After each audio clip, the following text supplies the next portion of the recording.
What keeps us healthy and happy as we go through life? If you were going to invest now in your future best self, where would you put your time and your energy? There was a recent survey of millennials asking them what their most important life goals were.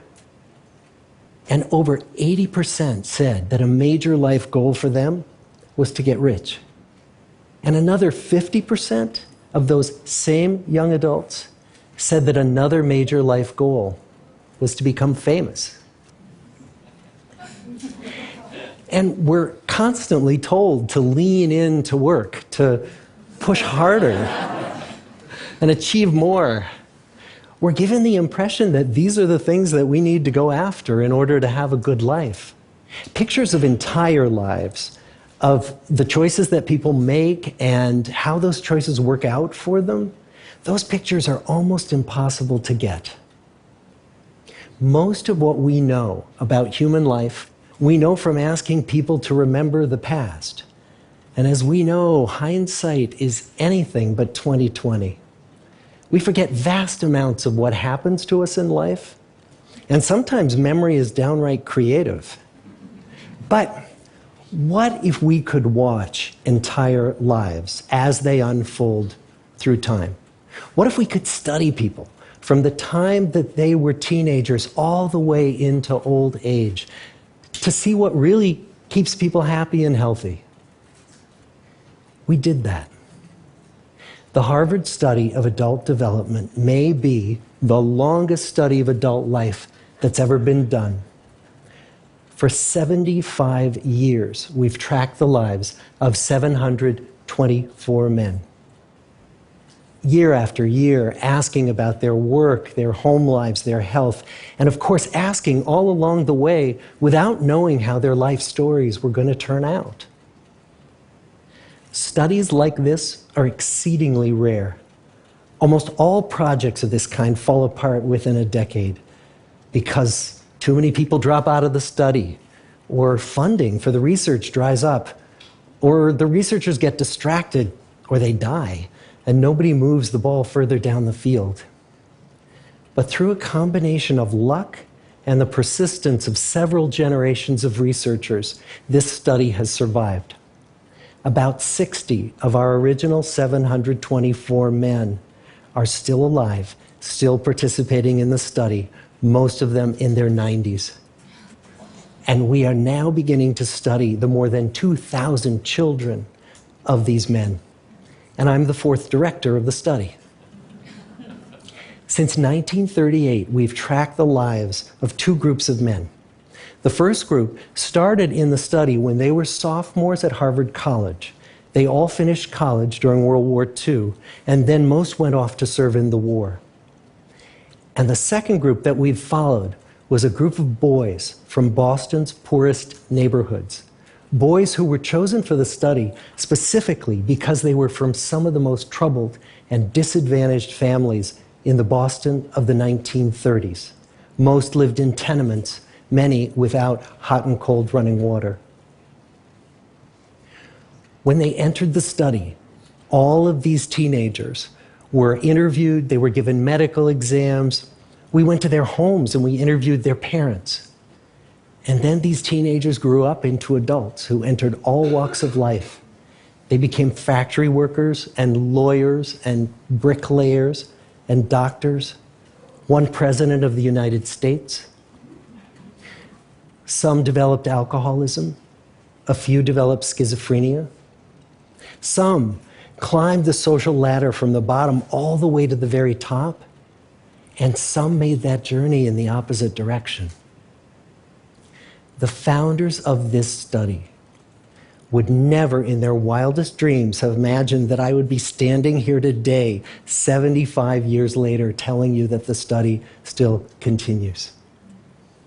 Every 2 years, our patient and dedicated research staff calls up our men and asks them if we can send them yet one more set of questions about their lives. Many of the inner city Boston men ask us, "Why do you keep wanting to study me? My life just isn't that interesting." The Harvard men never asked that question.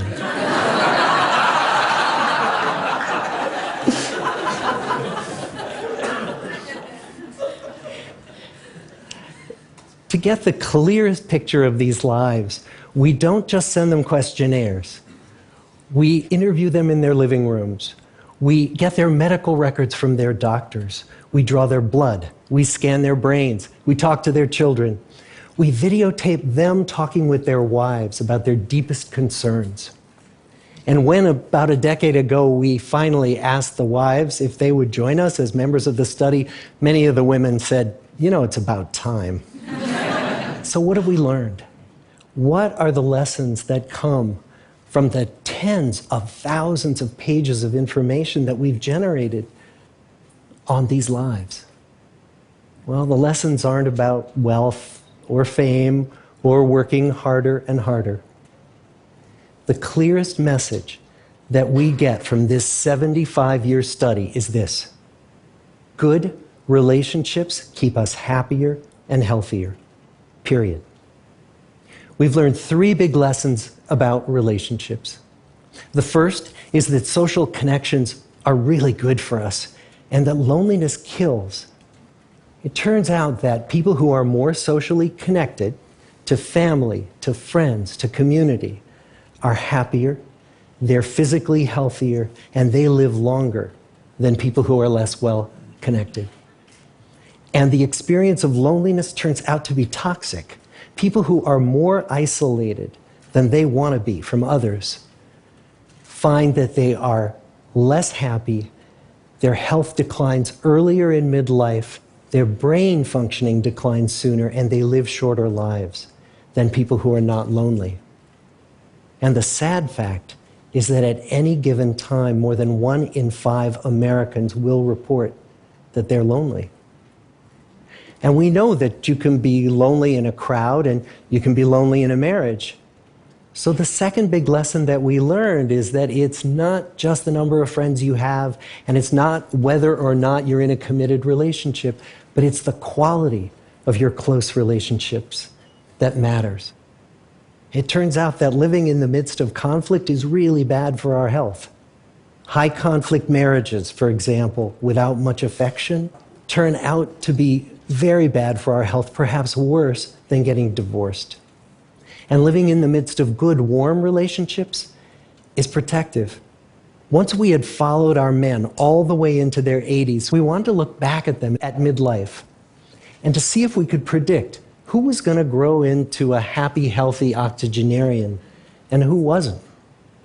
And when we gathered together everything we knew about them at age 50, it wasn't their middle-aged cholesterol levels that predicted how they were going to grow old. It was how satisfied they were in their relationships. The people who were the most satisfied in their relationships at age 50 were the healthiest at age 80. And good, close relationships seem to buffer us from some of the slings and arrows of getting old. Our most happily partnered men and women reported in their 80s that on the days when they had more physical pain, their moods stayed just as happy. But the people who were in unhappy relationships, on the days when they reported more physical pain, it was magnified by more emotional pain. And the third big lesson that we learn about relationships and our health is that good relationships don't just protect our bodies, they protect our brains. It turns out that being in a securely attached relationship to another person in your 80s is protective. That the people who are in relationships where they really feel they can count on the other person in times of need, those people's memories stay sharper longer. And the people in relationships where they feel they really can't count on the other one, those are the people who experience earlier memory decline. And those good relationships, they don't have to be smooth all the time. Some of our octogenarian couples could bicker with each other day in and day out. But as long as they felt that they could really count on the other when the going got tough, those arguments didn't take a toll on their memories. So, this message that good, close relationships are good for our health and well-being, this is wisdom that's as old as the hills. Why is this so hard to get and so easy to ignore? Well, we're human. What we'd really like is a quick fix, something we can get that'll make our lives good and keep them that way.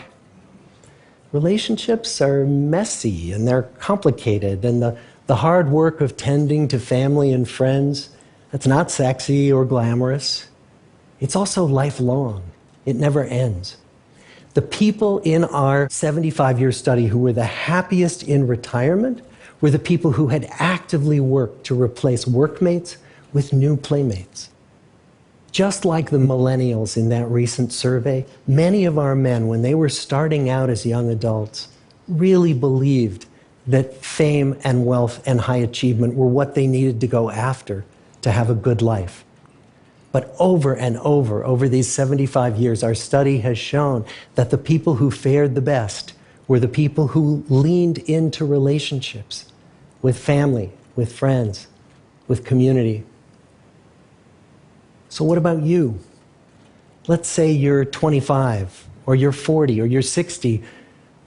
What might leaning into relationships even look like? Well, the possibilities are practically endless. It might be something as simple as replacing screen time with people time, or livening up a stale relationship by doing something new together, long walks or date nights, or reaching out to that family member who you haven't spoken to in years, because those all too common family feuds take a terrible toll on the people who hold the grudges.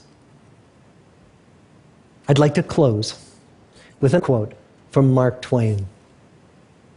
More than a century ago, he was looking back on his life, and he wrote this: "There isn't time.